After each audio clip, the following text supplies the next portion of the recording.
이 새벽을 주님과 2부 돌아왔습니다. 이 시간에는 주 예수 사랑교회 김준식 목사님께서 계시록 21장 1절에서 5절까지의 말씀을 본문으로 새 하늘과 새 땅, 그 세 번째 시간 하나님의 말씀 전해주시겠습니다. 많은 은혜 되시기 바랍니다. 계시록 22장 1절에서 5절 말씀을 본문으로 하여 에덴 동산과 새하늘과 새 땅이란 말씀 세 번째 전하겠습니다. 일곱째로 거룩한 성 새 예루살렘입니다. 새 에덴 동산입니다.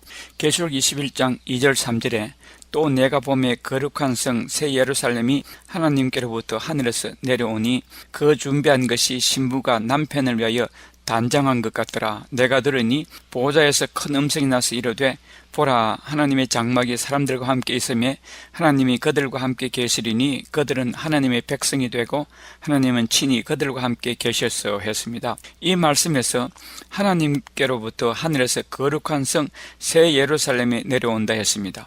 거룩한 새 예루살렘 성은 하나님의 요한복음 14장 2절 3절에서 약속하신 대로 천국에 가셔서 예수님이 준비하신 그 집입니다. 요한복음 14장 2절 3절에 내 아버지 집에 가는 곳이 많도다. 그렇지 않으면 너희에게 일렀으리라. 내가 너희를 위하여 거처를 예배하러 가노니 가서 너희를 위하여 거처를 예배하면 내가 다시 와서 너희를 내게로 영접하여 나 있는 곳에 너희도 있게 하리라 했습니다. 계시록 21장 3절에 새 예루살렘이 내려오는 것은 하나님이 사람들과 함께 가기 위해서라 했으며 요한복음 14장 3절에서는 너희를 위하여 거처를 예배하면 내가 다시 와서 너희를 내게로 영접하여 나 있는 곳에 너희도 있게 하리라 하신 말씀과 일치합니다. 계시록 21장 3절에 내가 들으니 보호자에서 큰 음성이 나서 이르되 보라, 하나님의 장막이 사람들과 함께 있으며 하나님이 그들과 함께 계시리니 그들은 하나님의 백성이 되고 하나님이 그들과 함께 계시리니 그들은 하나님의 백성이 되고 하나님은 친히 그들과 함께 계셨어 했습니다.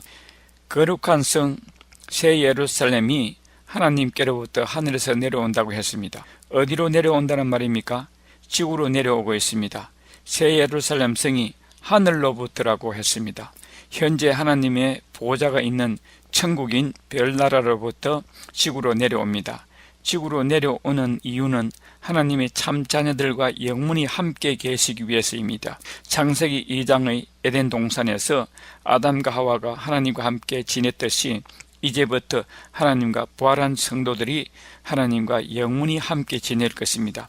계시록 21장 9절에서 11절 말씀에 일곱 대접을 가지고 마지막 일곱 재앙을 담은 일곱 천사 중 하나가 나와서 내게 말하여 이르되 이리 오라, 내가 신부 곧 어린 양의 아내를 내게 보이리라 하고 성령으로 나를 데리고 크고 높은 산으로 올라가 하나님께로부터 하늘에서 내려오는 거룩한 성 예루살렘을 보이니 하나님의 영광이 있어 그 성의 빛이 지극히 귀한 보석 같고 벽옥과 수정같이 막더라 했습니다. 이 거룩한 성 새 예루살렘은 요한복음 14장 2절 3절에서 예수님이 천국에 가셔서 우리를 위해 예배하신 우리의 처소입니다. 이 성은 어린 양의 신부 아내라고 했습니다. 이 성은 구원받은 성도들의 천국 공동체이기도 하고 동시에 우리가 거할 하나님의 나라에서의 중심 처소가 될 것입니다. 이 성은 성도 자신이기도 하고 성도들이 복된 삶을 누릴 터전이기도 한 것입니다. 이 새 예루살렘 성은 또한 창세기 3장에서 아담과 하와가 죄를 지음으로 쫓겨났던 그 에덴 동산이 다시 회복되어 우리에게 내려주시는 것입니다. 아담과 하와를 에덴 동산에서 쫓아내신 후에 그룹 천사들과 하연금으로 생명나무로 가는 길을 막았다고 했는데 그 에덴 동산을 천국으로 옮기셨다가 예수님이 승천하신 후에 요한복음 14장 2절 3절 말씀대로 예수님이 다시 단장하셔서 그 에덴 동산이 거룩한 성 새 예루살렘을 다시 우리에게 거할 처소로 삼도록 내려주시는 것입니다. 계시록 22장 1절에서 5절은 새 예루살렘 성 안의 구조를 보여줍니다. 창세기 2장에서 보여주었던 에덴 동산과 같습니다.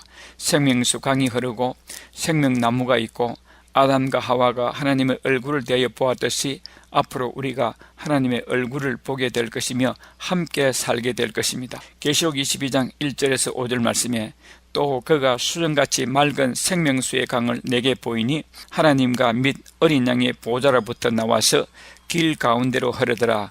강 좌우에 생명나무가 있어 12가지 열매를 맺되 달마다 그 열매를 맺고 그 나무 잎사귀들은 만국을 치료하기 위하여 있더라. 다시 저주가 없으며 하나님과 그 어린 양의 보좌가 그 가운데 있으리니 그의 종들이 그를 섬기며 그의 얼굴을 볼 터이요 그의 이름도 그들의 이마에 있으리라. 다시 밤이 없겠고 등불과 햇빛이 쓸데없으니 이는 주 하나님이 그들에게 비치심이라. 그들이 세세토록 왕노릇하리로다 했습니다. 계시록 22장 1절에서 5절은 아담이 범죄하기 전에 에덴 동산의 광경과 비슷합니다. 이 에덴 동산을 3기로 생각할 수 있습니다.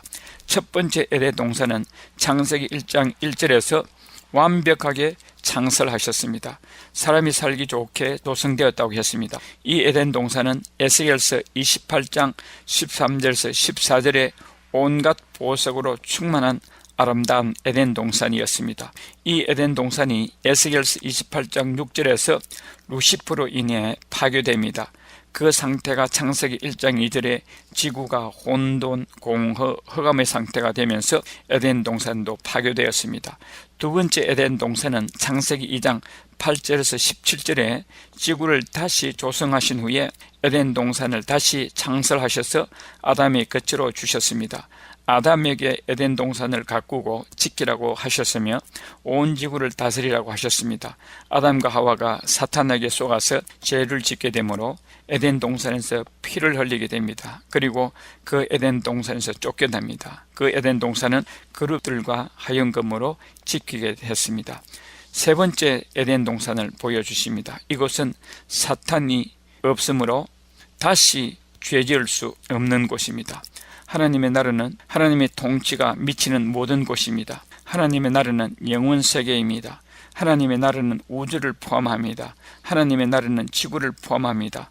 하나님의 나라는 현재 하나님의 보좌가 있는 삼층전인 천국도 포함합니다. 이 천국은 현재 우주를 통치하는 본부입니다. 이 천국은 우주상에 있는 한 행성입니다. 이 천국은 임시적인 것입니다. 앞으로 지구에 존재하는 거룩한 성 새 예루살렘에 하나님의 보좌가 설치될 것인데, 그러면 지구가 온 우주의 중심이 될 것입니다. 이 새 예루살렘 성은 이 우주 본부인 지구의 행정 중심 도시가 될 것입니다. 그리고 이 성은 로얄 패밀리들이 사는 도성입니다. 어린 양의 신부된 자들만 살게 될 것입니다.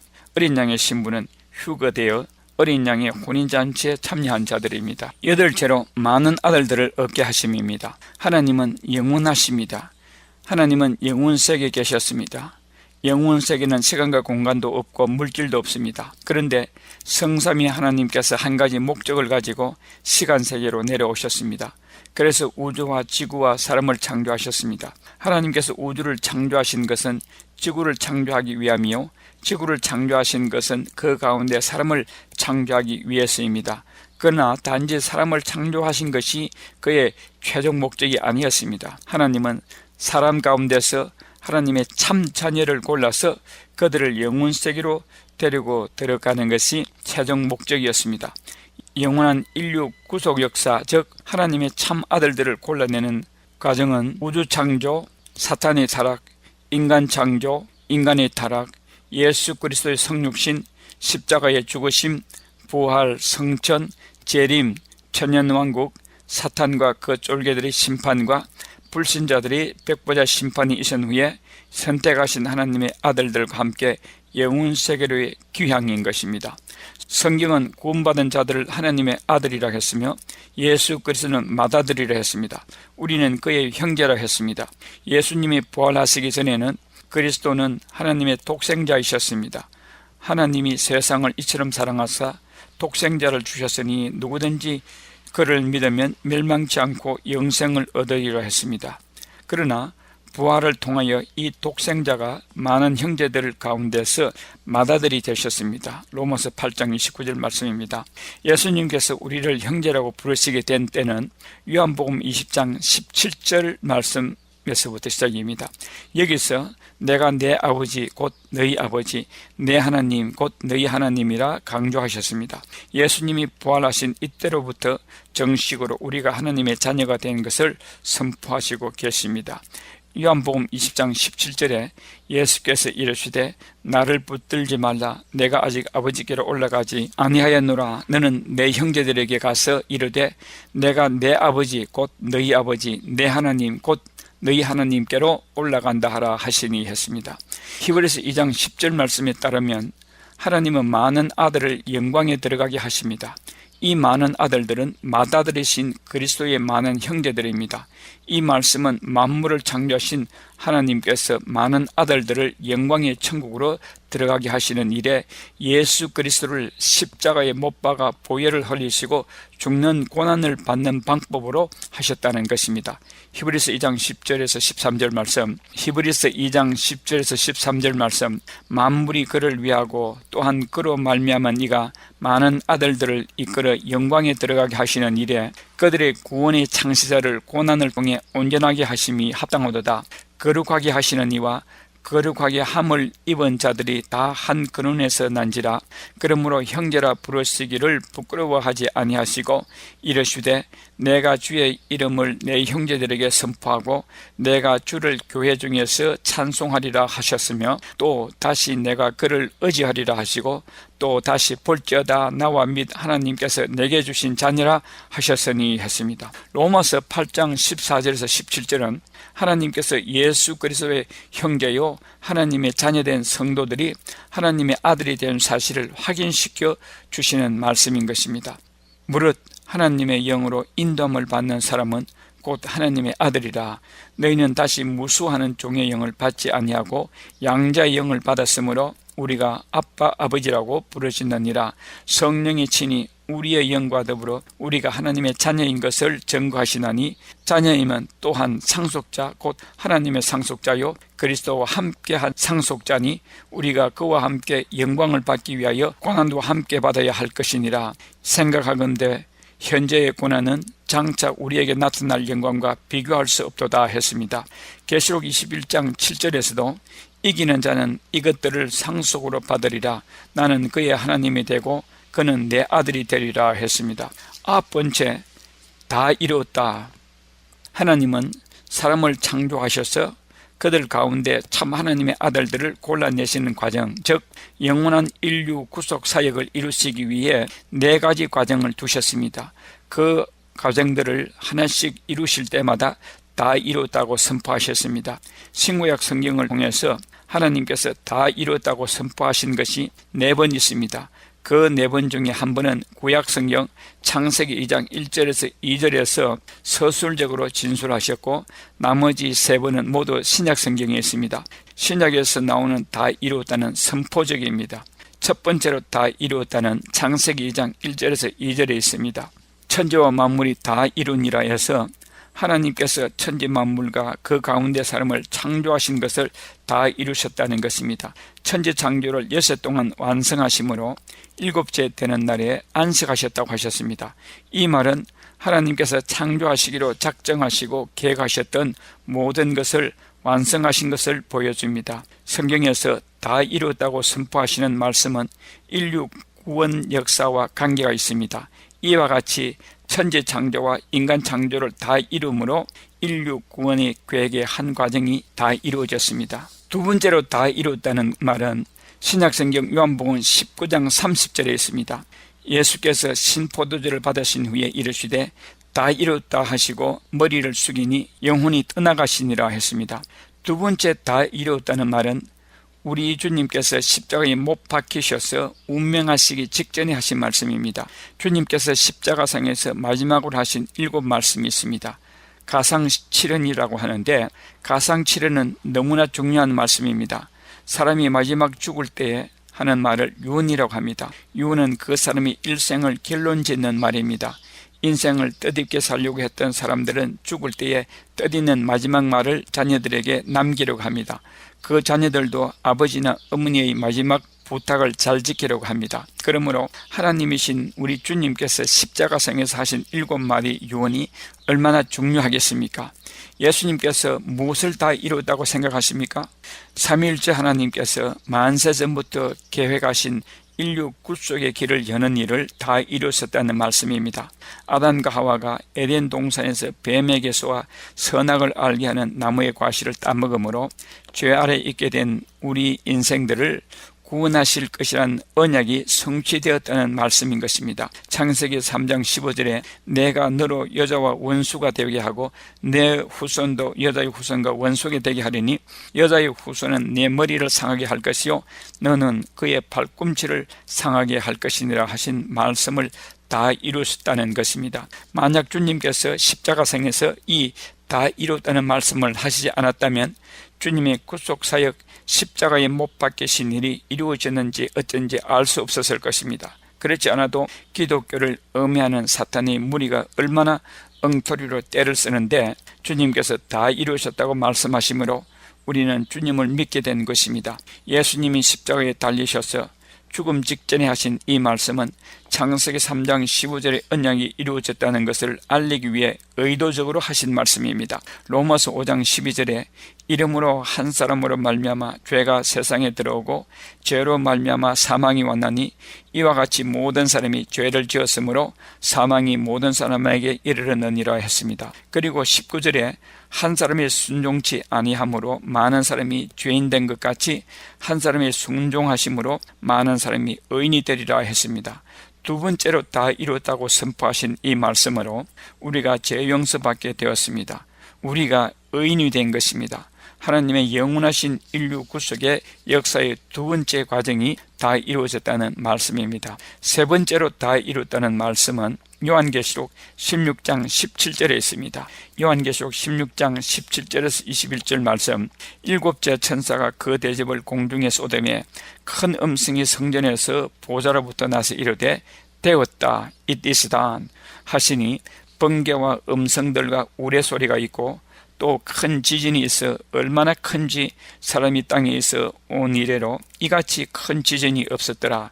큰 성이 세 갈래로 갈라지고 만국의 성들도 무너지니 큰 성 바벨론이 하나님 앞에 기억하신 바 되어 그의 맹렬한 진노의 포도주 잔을 받으며 각 섬도 없어지고 산악도 간데 없더라. 또 무게가 한 달란트나 되는 큰 우박이 하늘로부터 사람들에게 내리며 사람들이 그 우박의 재앙 때문에 하나님을 비방하니 그 재앙이 심히 크미르라 했습니다. 이때는 하나님께서 7년 환란의 전 3년 반 7 납발재앙도 끝나고 후 3년 반 7 대접재앙의 7째 대항을 땅에 쏟으시면서 하신 말씀입니다. 7째 대접재앙은 7년 환란이 끝나는 때요, 하나님의 재앙이 완전히 끝나는 때입니다. 6째 대접재앙은 아마겟돈 전쟁 기간입니다. 아마겟돈 전쟁에 사람들이 많이 죽습니다.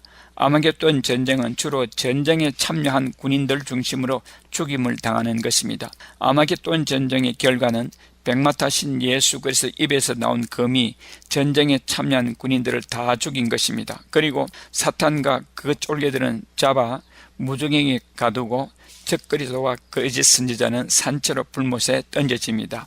7째 대접장은 전 지구상에 큰 지진이 나서 온 도시와 성읍들을 파괴하는 것입니다. 한 도시나 어떤 지역별로 지진이 일어나도 엄청나게 많은 사람들이 죽고 건물들이 파괴되는데 온 세계적으로 지진이 일어나는 이것은 전 지구의 완전한 파괴요 멸망을 말하는 것입니다. 현재 지구는 도시화가 되고 있습니다. 전 지구 인구가 도시로 몰리는 현상입니다. 사람들이 시골에 흩어져 살면 이때의 피해를 조금이라도 줄일 수 있을 텐데 사람들이 도시로 모이는 현상은 말세 현상이요 불나방이 불 속으로 뛰어드는 현상입니다. 그러므로 큰 성 바벨론을 비롯해 지구상의 모든 도시들에 큰 지진이 일어난다고 했습니다. 도시에 일어난 큰 지진으로 많은 사람들이 죽게 될 것입니다. 지구의 모든 것들을 싹 썰어버립니다. 그뿐만 아닙니다. 큰 우박이 내리는데 한 달란트나 되는 우박이라고 했습니다. 한 달란트는 금 60kg입니다. 큰 우박의 한 덩어리가 60kg이라는 말입니다. 내 몸무게가 54kg 됩니다. 내 몸무게보다 무거운 우박이 온 세계적으로 하늘에서 떨어진다는 것을 상상해 보십시오. 이 지상에 살아남을 사람들이 얼마나 되겠습니까? 또한 부피로 치면 내 몸 부피나 되는 얼음덩이가 떨어진다고 상상해 보십시오. 지진으로 파괴되는 건물에 죽은 사람들이 수천만 수억이나 될 것이고, 지진을 피해 건물 밖으로 나온 사람들을 위해 60g이나 되는 사람 몸 부피만한 얼음 덩어리가 온 세계적으로 떨어진다는 것을 상상해 보십시오. 노아 홍수 때의 지구 멸망과 같은 대재앙일 것입니다. 이것은 7년 환란의 맨 마지막 7째 대접재앙인 것입니다. 큰 성 바벨론과 혼합 종교의 음녀를 심판하고 땅에 속한 모든 세상 문명을 심판하고 멸망시키는 일이 다 이루어졌다는 말입니다. 땅에 속하여 하나님을 대적하고 하나님을 믿지 않던 불신자들을 벌을 주는 일이 끝났다는 말입니다. 예수님을 믿는다는 이유로 핍박과 박해와 약탈과 순교를 당한 자들에게 하나님께서 원수를 갚아주시는 일이 다 이루었다는 말입니다. 이 재앙이 끝나면 천년왕국으로 들어가는 것입니다. 천년왕국이란 다른 차원의 세상이 전개되는 것입니다. 이것으로 인간 세상의 역사는 끝나는 것입니다. 그러니까 하나님께서 다 이루었다고 말씀하신 것입니다. 네 번째로 다 이루었다고 하신 것은 요한계시록 21장 6절에 있습니다. 이루었도다 이 뜻이다는 천상에서 사단의 반란과 지상의 에덴 동산에서 아담의 타락으로 인한 인류 구속 사역과 사단을 옥에 가두고 천년왕국이 끝난 후, 곡과 마곡 전쟁이 끝난 후, 백보자 심판이 끝나고 새하늘과 새 땅, 즉 신천신지의 영원한 천국이 시작됨을 선언하는 말씀이 요한계시록 21장 6절에 이루었다고 하신 말씀인 것입니다. 다 이루었다고 하신 말씀입니다. 하나님의 영원한 인류 구속 사역이 끝났다는 말입니다. 선택하신 하나님의 아들들 데리고 영원세계로 들어가실 계획과 목적이 다 이루어졌다는 선포입니다. 그 아들을 데리고 새하늘과 새 땅, 거룩한 성 새 예루살렘으로 들어왔다는 선포의 말씀입니다. 요한계시록 21장 6절 7절을 소개하겠습니다. 또 내게 말씀하시되 이루었도다. 나는 알파와 오메가요 처음과 마지막이라. 내가 생명수 샘물로 목마른 자에게 값없이 주리니 이기는 자는 이것들을 상속으로 받으리라. 나는 그의 하나님이 되고 그는 내 아들이 되리라 했습니다.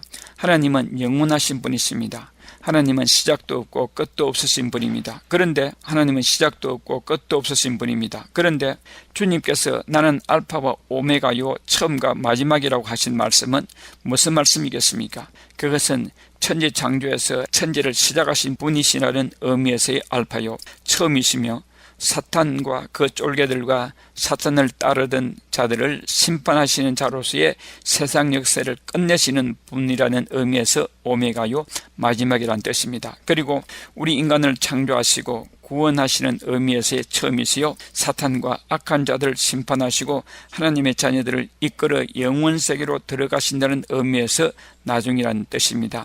예수님은 천지를 창조하셨고 그 천지의 종말을 가지고 오신다는 말씀이요, 그러나 하나님은 영원하신 분이시며 시작도 없고 끝도 없으신 분입니다. 영혼세계에서 계시다가 인간을 창조하시기 위해서 천지 창조를 하시고 인간을 구원하셔서 하나님의 아들들을 선택하신 후 이들을 데리고 다시 영혼세계로 들어가십니다. 성도는 거듭나는 순간부터 심판을 면하고 사망에서 영생으로 옮김을 받습니다. 거듭나는 순간부터 영생을 누리고 있는 것입니다. 우리가 죽어서 주님이 재림할 때 다시 부활하면서 영생을 누리는 것이 아니고 이 세상에 살면서 거듭난 때로부터 이미 그는 영생을 누리고 있다는 사실을 깨닫시기 바랍니다. 하나님은 시간의 영향 안에 사시는 분이 아닙니다. 하나님은 미래와 현재와 과거라는 시간 개념이 없습니다. 우리 인간에게는 미래요 또는 과거에 속하는 것이 하나님께는 다 현재인 것입니다. 그러므로 계시록 21장 6절에 다 이루었다는 선포는 우리에게 미래일지는 모르지만 하나님께는 현재인 것입니다. 그렇다면 우리도 계시록 21장 6절의 선포가 현재인 것을 믿으시기 바랍니다. 왜냐하면 우리가 현재 하나님 나라의 보좌에 함께 앉아 있기 때문입니다. 에베소서 2장 6절 말씀입니다. 또 하나님이 우리 안에, 우리가 하나님 안에 있기 때문입니다. 우리는 두려울 것이 없습니다. 이 세상에 살면서 괴롭고 힘들지라도 잠시 후면 오실 주님을 바라보면서 영원한 천국을 심령에 품고 항상 믿음에 승리하시는 성도님들이 되시기를 주님의 이름으로 축복합니다. 아멘. 지금까지 주 예수 사랑교회 김준식 목사님께서 하나님의 말씀 전해주셨습니다. 주 예수 사랑교회는 17910 사우스 프레올리 애비뉴 토렌스에 위치하고 있습니다. 교회 홈페이지는 www.loveofjesuschurch.com입니다. 김준식 목사님께서는 21세기의 세계 동향을 계시록의 시각으로 해석하는 요한계시록의 증언이란 제목의 책을 2권 펴내셨습니다.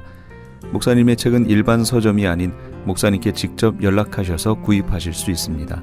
또한 이 시간 목사님의 설교를 CD로 받기 원하시는 분들도 213-434-3129 213지역 434-3129번으로 연락 주시기 바랍니다.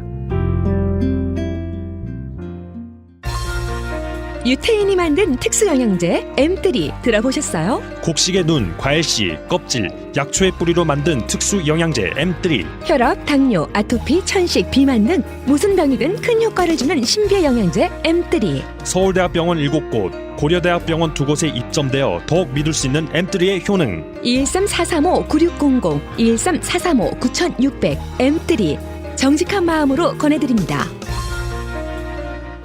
아니 당신 미장원 다녀왔어? 헤어스타일이 확 바뀌었네.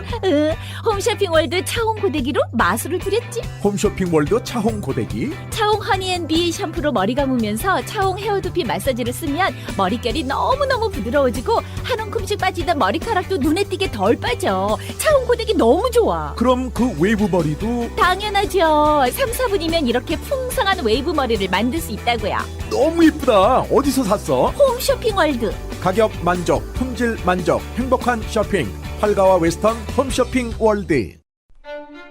시민권 신청, 부모님, 배우자, 자녀 영주권 신청, 취업이민, 종교이민, 학생비자, 신분 변경, 추방유예, 결혼, 공증. 인생이 달린 이 모든 일 어디에 맡겨야 할까요? 한인타운 연장자 센터의 모츠 기관인 주눈사랑채 이민법률센터에 맡기세요. 21년 이민법 경력의 박창영 이민국 공인변호인이 성심을 다해 도와드립니다. 올림픽과 윌튼 323-735-7888 323-735-7888. 안녕하세요. 시니어 전문 플래너 폴선입니다. 메디케어 파트 A와 B를 받았거나 메디케어와 메디카를 갖고 계신 분들은 메디케어 어드밴테이지 플래너로 처방약 보험, 보조보험에 가입할 필요 없이 치과, 침술, 안경 등의 혜택을 받을 수 있습니다. 수호천사보험 시니어 전문 보험 라이센스 에이전트 폴선 213-503-6897 213-503-6897. 상담은 주 7일 오전 8시부터 오후 8시까지.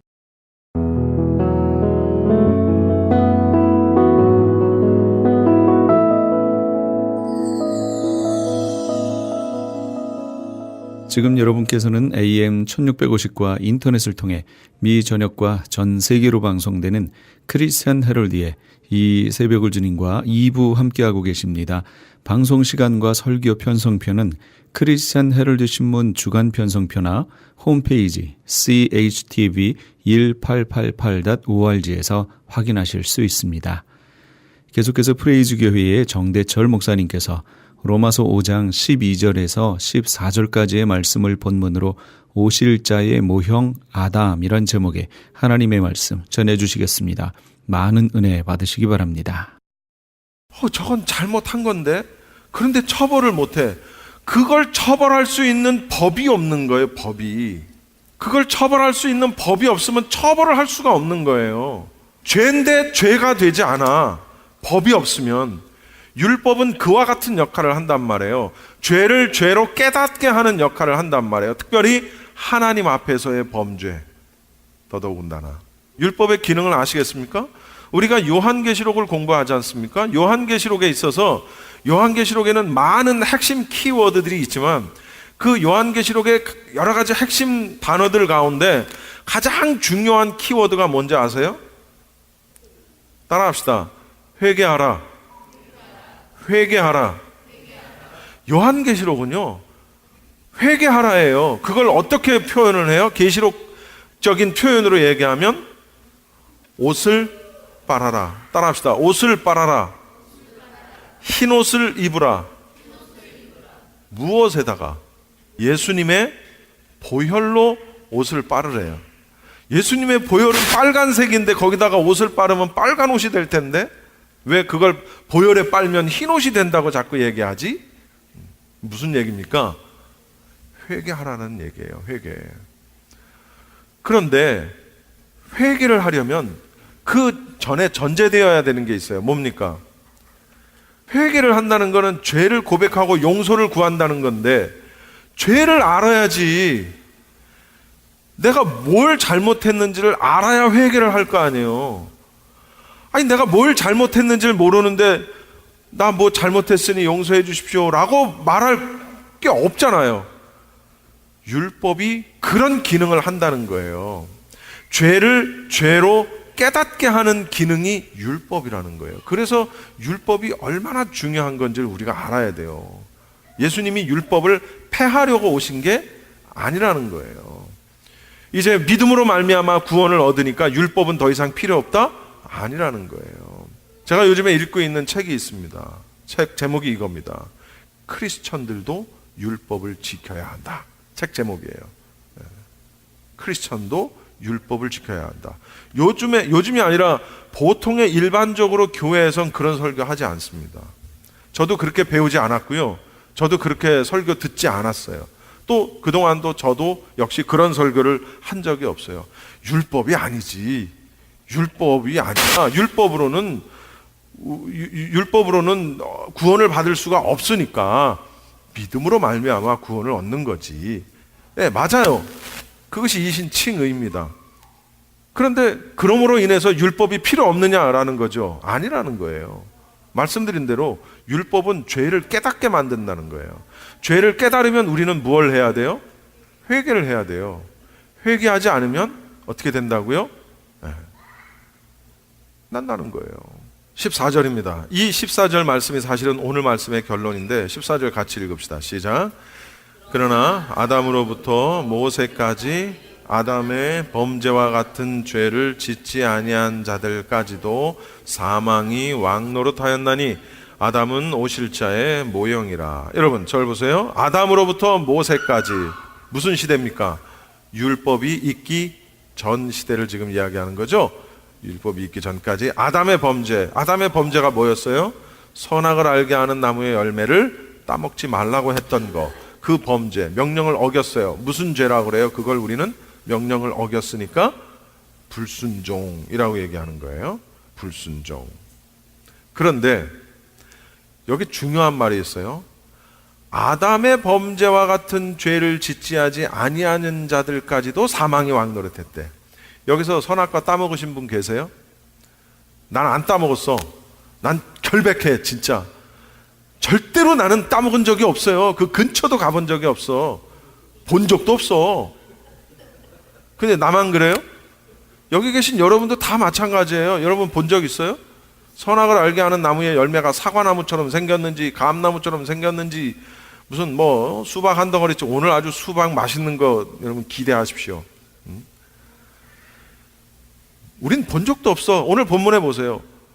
아담의 범죄와 같은 죄를 짓지 아니한 자들까지도 뭘 했다? 사망이 왕노릇했다는 거예요. 그러면서 결론을 땅 치는 겁니다. 따라합시다. 아담은 오실 자의 모형이라. 모세 시대 전까지 뭐뭐 하라 뭐뭐 하지 마라 라는 계명을 주신 적이 없어요. 무슨 얘기냐면 율법을 주신 적이 없다라는 거예요. 그럼에도 불구하고 하나님의 그러한 특별한 계명을 주신 적이 없으니까 어긴 적도 없을 거 아니에요. 주시질 않았는데 뭘 어겨. 그럼에도 불구하고 사망이 왕노릇했대요. 죽음을 면치 못했다는 얘기입니다. 그 까닭이 뭐예요? 아담으로부터 죄성을 이어받은 우리들이 그와 같은 쾌락과 부패의 양상을 보였다라는 얘기입니다. 그래서 우리가 나는 그런 짓을 한 적이 없는데요. 나는 죄가 없는데요. 이렇게 말할 수 없다라는 사실입니다. 그러면서 이제 이 바울이 느닷없이 이렇게 얘기하는 거예요. 아담은 오실자의 모형이라. 오실자가 누굽니까? 오실자. 예. 따라합시다. 메시아.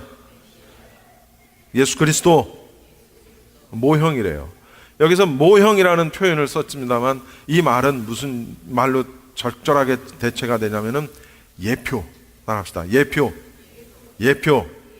표상. 표시. 전형. 다 같은 말이에요, 사실은. 아담은 앞으로 오실 예수님에 대한 표시라는 거예요. 아담은 오실 예수님에 대한 예표라는 얘기입니다. 모형이라는 거예요. 이상하다. 어떻게 아담이 예수님의 모형이 될 수 있지? 잘 들으십시오. 이런 의미입니다. 아담의 행위가, 그 아담의 죄의 행위가 온 인류에 어쨌든 영향을 미쳤던 것처럼 그리스도의 행위 역시 온 인류에 영향을 미칠 것이다 라는 얘기입니다. 그런 의미에서 아담이 오실 메시아의 예표가 된다라는 사실이에요. 그런 의미에서. 이것은 무슨 얘기냐면 아담이 혈통상 우리 모든 인류의 대표자라고 제가 얘기했죠. 그래서 아담이 이 모든 인류와 대표자이면서 연합적인 관계를 가지고 있어요. 별개가 아니란 말이에요. 대표와 함께, 우리와 함께 연결고리가 유전되어져, 영적인 유전자가 연결되어서 끊임없이 연합되어진 존재라는 거예요. 그런데 예수님도 마찬가지라는 거예요. 예수님은 죄의 대표자가 아니라 의의 대표자가 되신다는 거예요. 우리에게 있어서. 그래서 예수님을 믿고 의롭다함을 받은 모든 자들과 똑같이 연합의 관계를 가지고 있다는 거예요. 똑같잖아요. 아담은 뭐예요? 모든 혈통상의 인류의 대표자, 죄의 대표자, 그렇게 얘기해도 되겠죠. 그런데 예수님은 의의 대표자, 죄가 아니라 의의 대표자고, 그 사망으로서의 연합적인 관계가 아니라 의롭다함을 얻은, 그래서 구원받을 자들과의 연합적인 관계라는 거예요. 그러니까 정반대 개념이지만 어쨌든 같은 역할을 지금 하고 있잖아요. 그래서 아담은 오실 자의 모형이라고 사도 바울은 얘기하고 있는 겁니다. 가장 먼저 창조되어진 인류의 대표자 아담이 하나님께서 체결한, 하나님과 약속한 그 선악의 알을 알게 하는 그 언약을 어기게 된 거죠. 그 죄성이 아담과 연합한 모든 인류에 그대로 전가되었다는 거예요. 그 결과 우리에게 사망이 주어졌다는 거예요. 사망이 왕노릇했다. 그렇게 사도 바울은 표현을 했는데, 그 얘기는 곧 무슨 얘기예요? 전 인류가 죽는다는 거예요. 근데 죽는 것에서 그치는 것이 아니라 어떻게 된다고요? 영벌에 처해진다는 얘기입니다. 그걸 우리는 또 다른 말로 뭐라고 그래요? 지옥이라고 얘기하는 거예요. 그걸 요한계시록에서는 뭐라고 표현해요? 불못이라고 표현을 하는 겁니다. 그러나 반대로 하나님께서 택한 자들을 구원하시고자 다시 성도의 새로운 대표를 세우셨어요. 살리시기 위해서. 그게 누구예요? 예수 그리스도. 그래서 예수 그리스도를 통해서 사망의 왕노릇한 자들, 죽을 수밖에 없는 자들의 그 죄의 값을 대신 치르게 하시는 거예요. 그래서 대속의 주라고 얘기하는 거예요. 그래서 속죄라고 얘기하는 거예요. 우리가 예수님만을 믿어야 하는 이유가 여기 있다는 사실을 우리가 알아야 합니다. 왜 다른 구원받을 만한 이름을 우리에게 주신 적이 없다라고 말을 하는지를, 성경이 얘기하고 있는지를 우리가 알아야 돼요. 이래서 세상 사람들이 우리를 향해 손가락질을 하고, 왜 너희는 너희들만 옳다 얘기하고 너희들 종교에만 구원이 있다고 말하느냐? 왜 너희들은 그렇게 배타적이냐? 응?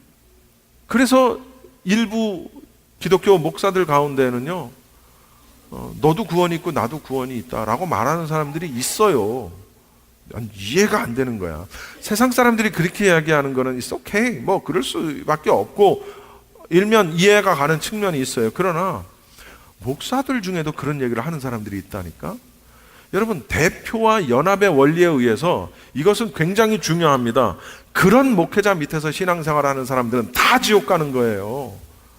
여러분, 그게 오늘날 이 얼마 되지 않는 이 모임 속에서도 대표와 연합의 원리가 그대로 적용이 된다는 사실입니다.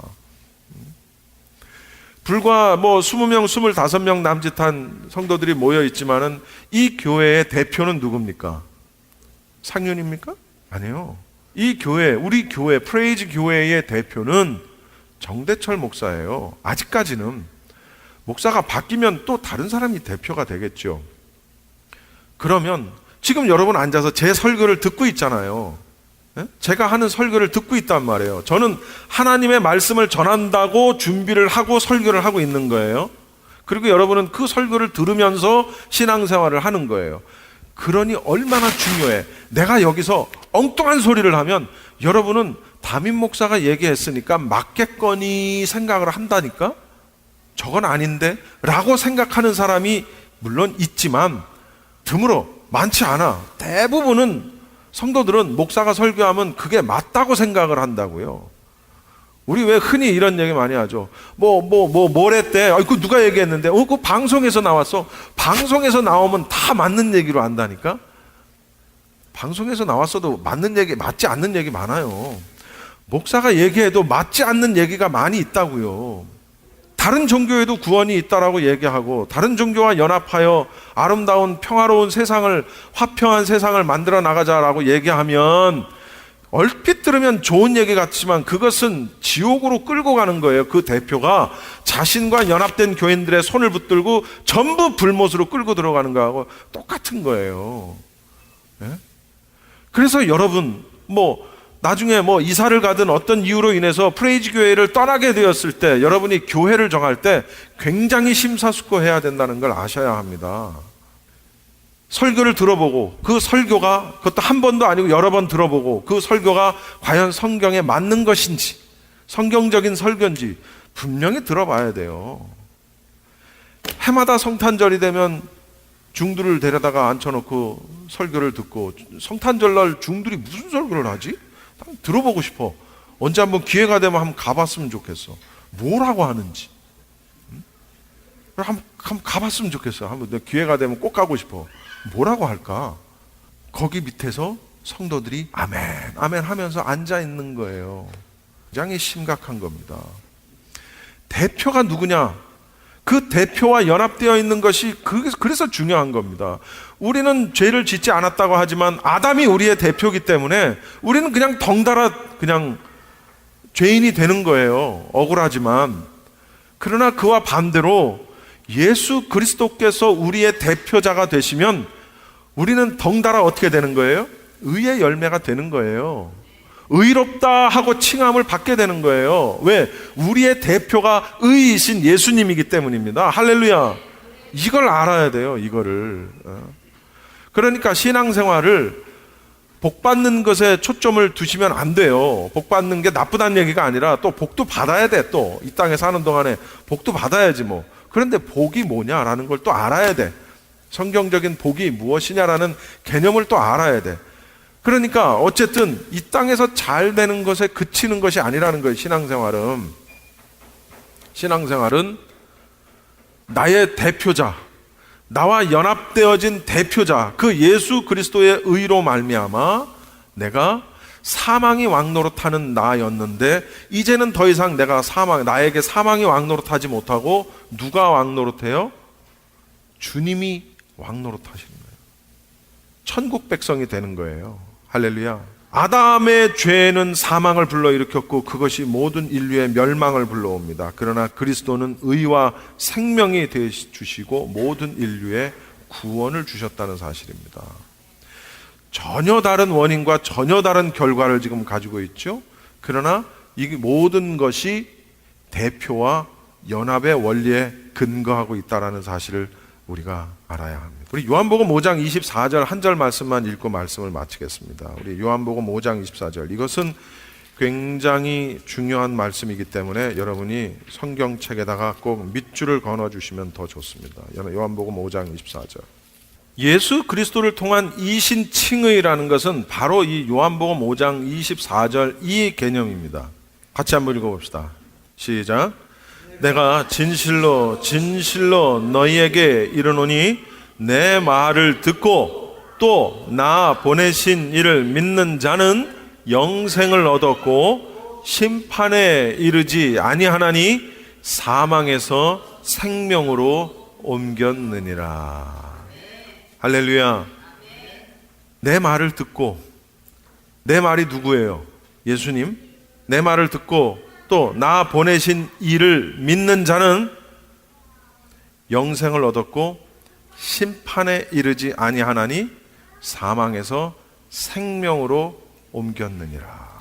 이게 이신칭의예요. 이게 새로운 예수님을 나의 대표자로 모시고 그분과 연합했을 때 우리에게 주어지는 결과라는 겁니다. 그런데 자꾸 다른 곳에도 구원이 있다라고 말을 하고 착하게 살면 되지.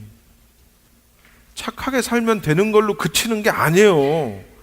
착하게는 살아야지. 우리가 도덕적으로 윤리적으로 깨끗하고 공의롭게 아주 정의롭게 잘 깨끗하게 잘 살아야죠. 그러나 사망이 우리에게 왕노릇하는 것을 해결하기 위해서는 그것만 가지고 안 된다는 거예요. 내가 자범죄를 짓지 않는 것만으로는 사망이 왕노릇하는 문제를 해결할 수 없다는 사실을 우리가 알아야 합니다. 이해하셨습니까? 죄의 결과로서 멸망이 아닌 생명에 이르는 영생, 즉 구원에 이르렀다는 거예요. 무엇이? 이신칭의가. 이것이 바로 이신칭의예요. 굉장히 중요한 겁니다. 믿음으로 말미암아 의롭다함을 받는다. 의의 주체가 누구라고요? 예수 그리스도. 의의 대표자가 누구라고요? 예수 그리스도. 그분이 나의 대표자가 되는 순간 나는 의롭다함을 여김을 받는 거예요. 의롭다함을 받으면 우리는 사망이 왕노릇하던 것이 생명으로 옮겨지게 된다는 사실입니다. 물론 그 뒤에 이제 그렇게 된 다음에는 또 어떻게 해야 되느냐에 대한 말씀이 이제 계속해서 쭉 나옵니다. 거기서 그치는 게 아니에요. 그러니까 사실은 신앙생활은 쉽고도 어려워. 쉬운 것은 예수님만 믿으면 돼. 간단해요. 쉬운 건 예수님만 믿으면 되는 거예요. 그런데 예수님을 믿고 난 다음이 더 어려워. 사실은요. 그러니까 그 믿고 난 다음에 대한 관심이 없는 사람들은 신앙생활이 그렇게 어렵지가 않아. 예. 그냥 교회 다니면 되지 그냥 헌금하고 교회 다니고 예배 빠지지 않고 잘 열심히 드리고 기도하고 그럼 되는 거지 그런데 그렇게 해서 믿음이 생기잖아요. 그리고 말씀을 읽게 되고 공부를 하게 되잖아요.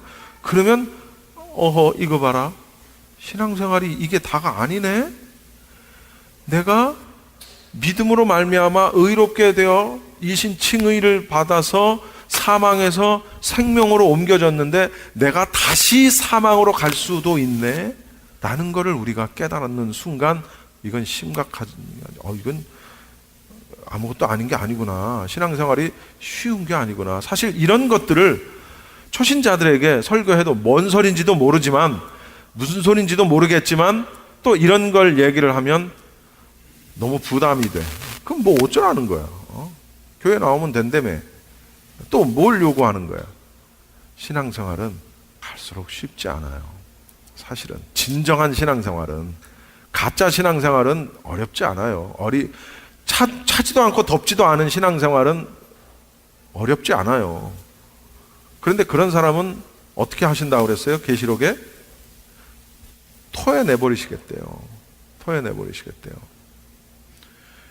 결국은 우리가 어떻게 하여야 결국은 영생에 들어갈 수 있느냐, 천국 백성이 될 수 있느냐라는 것은 가장 중요한 건 예수 그리스도를 믿느냐에 의해서 결정이 됩니다. 그 다음에는 그 믿음으로 말미암아 얻은 구원을 내가 지켜낼 수 있느냐라는 것으로. 그래서 중요한 게 없으면 받고 받았으면 지켜라 라는 게 구원의 원리예요. 아직 구원을 받지 못하셨습니까? 그렇다면 여러분은 구원을 받으셔야 합니다.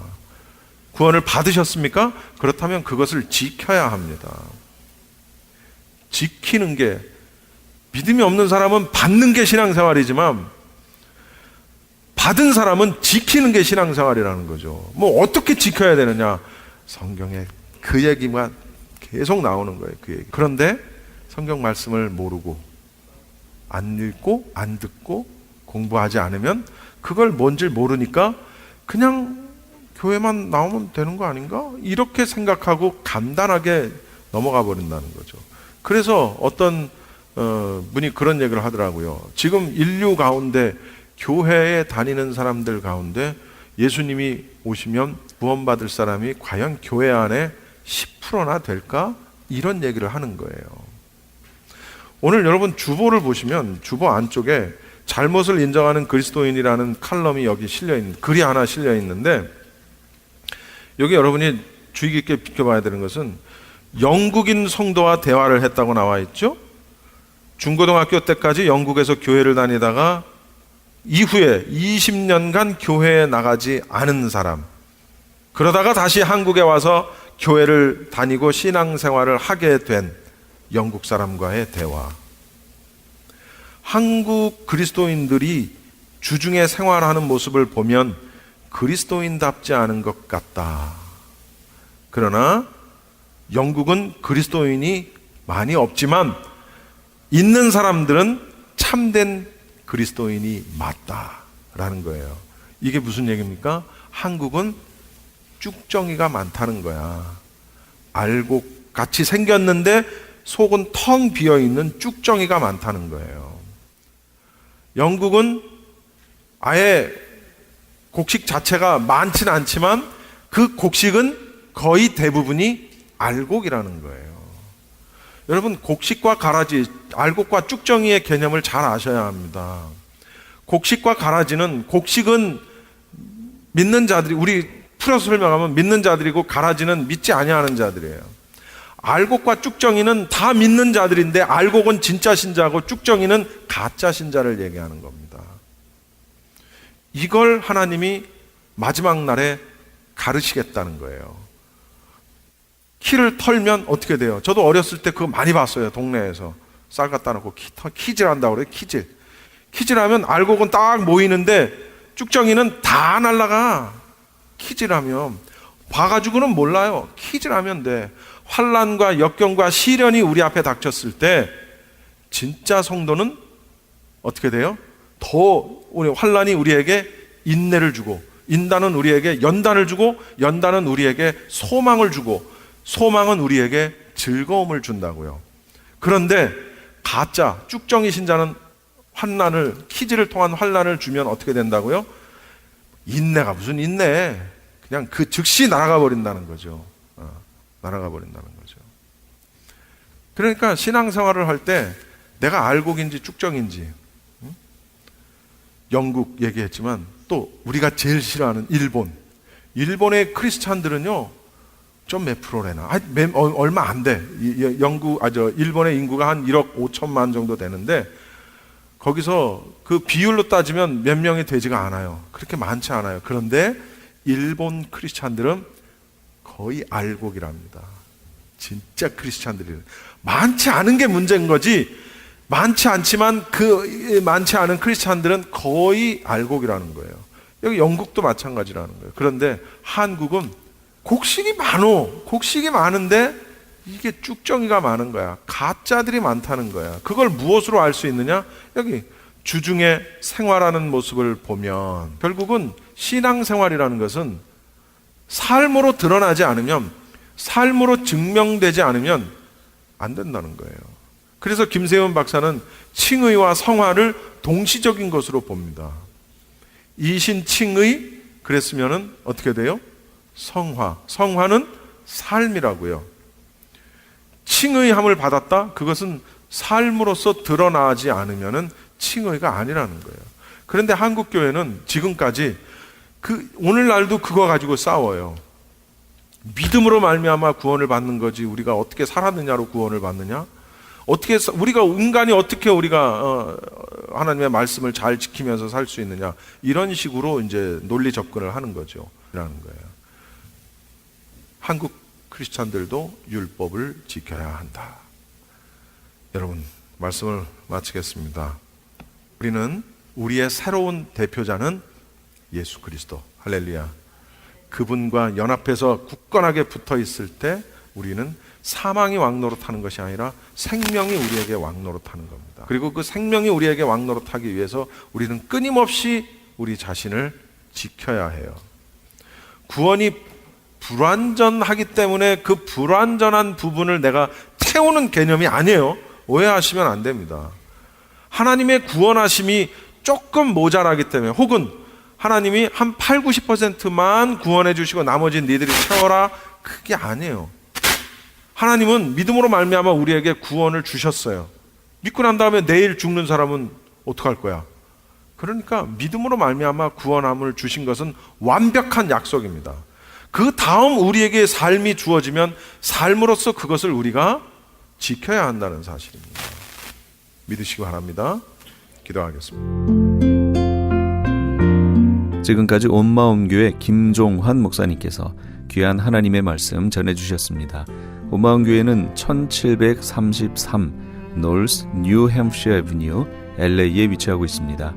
방송 들으시고 신앙상담을 원하시는 분은 213-435-8738 213지역 435-8738번으로 전화하시기 바랍니다. 그리고 유튜브.com 검색창에서 김종환 목사님을 검색하시면 더욱더 다양한 말씀을 통해 은혜 받으실 수 있습니다.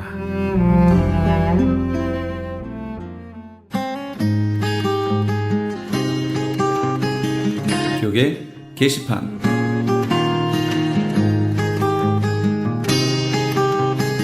성경 통독 세미나 안내입니다. 하나님의 마음을 알아가는 성경 통독 세미나가 오는 8월 LA와 벨리 지역에서 개최됩니다.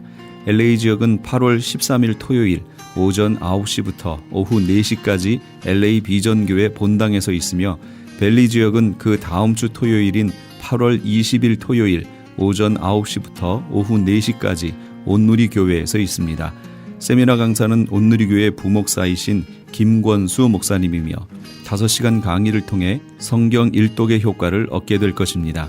회비는 점심과 교재비로 20불이며 자세한 내용은 전화 213-434-7227 213지역 434-7227번으로 문의하시기 바랍니다.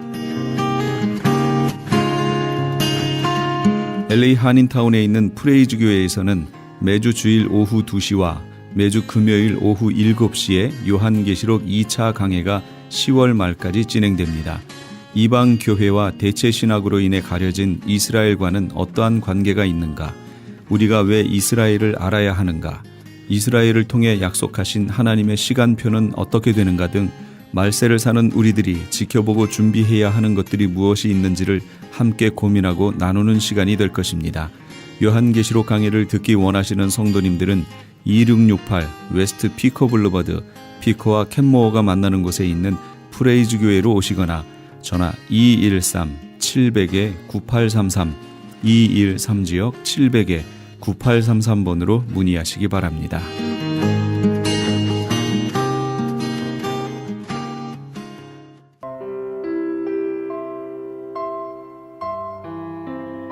내 구주 예수를 더욱 사랑 함께 하시면서 이 새벽을 주님과 2부 여기서 마칩니다.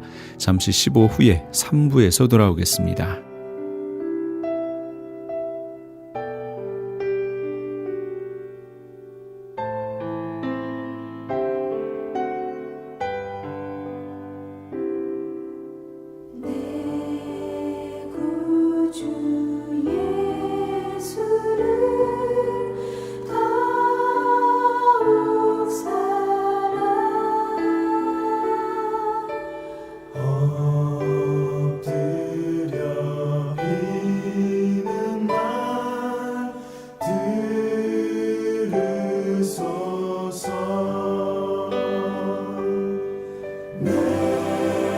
진정 소